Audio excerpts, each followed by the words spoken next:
Menopause is one of those interesting medical conditions that every woman will experience if she lives long enough.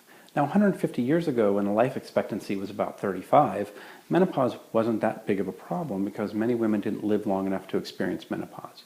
But fortunately, now that life expectancy is pushed more than twice of what it was, most women will experience menopause in their lifetime, and menopause can cause a lot of issues for women. So let's talk about menopause in general and talk about what it is and why it's there and how we test for it.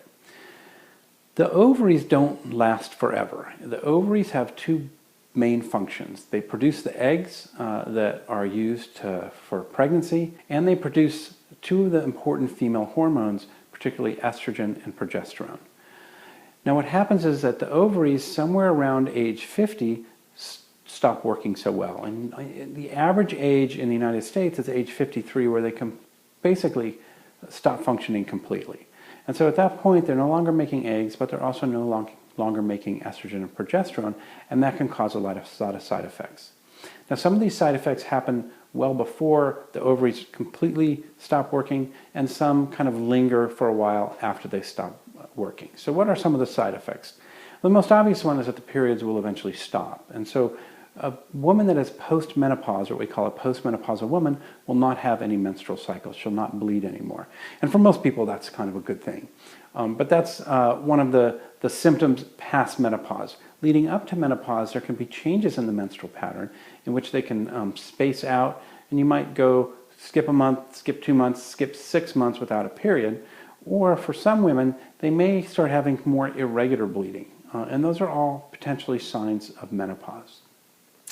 Other signs are what's called vasomotor complications, and those are what we call hot flushes and night sweats. A hot flush is a situation where you're sort of standing around doing nothing, and all of a sudden you get this feeling of warmth and heat over your body, and you may even get a flush where your skin turns more red, and that will last for a short amount of time and then eventually fade away. And for some women, these never happen or they happen infrequently. But for other women, they can happen multiple times per day and can really get in the way of a woman's quality of life. Now, night sweats is another problem, which is basically a hot flush in the middle of the night. But then what happens is women sometimes wake up drenched in sweat, and this can happen over and over again through the night and really disrupt a woman's sleep pattern, which of course can cause problems throughout the day because a woman's not getting enough sleep. So these can be very disturbing for women.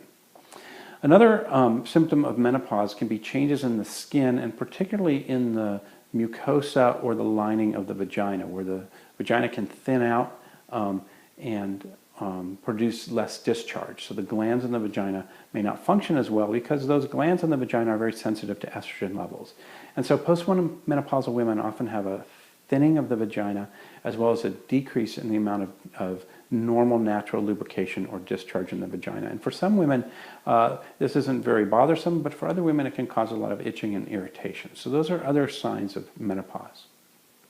So those are the kind of things that women often experience. And this can start years before the actual menopause happens, and it can last years after. Now, for some women, they don't experience any of this. Their periods just sort of slow down and go away, and they feel fine. But for some women, they can have a lot of these symptoms. The way we test for menopause most of the time is really to just talk to a patient. Most women will be able to tell us what they're feeling, the periods are going away, and they're the right age. It's pretty clear that they're in menopause. We don't really need to do any testing at all. However, if there's any question, there's a simple blood test called an FSH that can be done that can look for menopause. FSH stands for follicle stimulating hormone, and it's basically the chemical that the brain makes that tells the ovaries to make more hormones.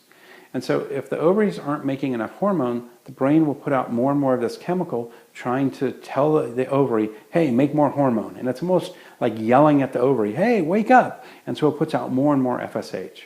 And so in a postmenopausal woman, the FSH levels will be very high, even though their estrogen levels are low. Now, some people also check an estrogen level, but honestly, an FSH by itself is usually enough to make the diagnosis.